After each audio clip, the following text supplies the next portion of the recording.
It's a brand new day mga kabukids, kaya bagong araw, bagong luto.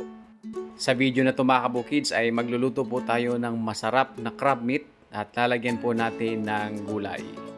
Etong mga nakikita nyo ngayon ay ang mga ingredients na gagamitin natin sa ating pagluluto. Very simple lang naman ang ating lulutuin mga kabukids. Kung ano po yung ginagawa natin sa paggigisa ay ganun din po ang gagawin natin sa pagluluto dito.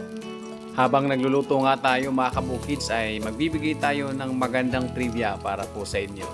Ang crab meat or ang laman ng alimango ay good source or excellent source ng zinc, omega-3 at protein. Ang mga nutrients po na ito ay kailangan natin para sa malusog na pangangatawan. Ang isa sa pinaka-main function ng protein ay palakasin ang ating muscles.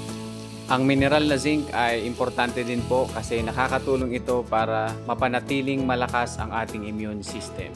At ang omega-3 fatty acids ay very essential dahil napapababa po nito ang bad cholesterol at naiiwasan ang pagkakaroon ng stroke at sakit sa puso.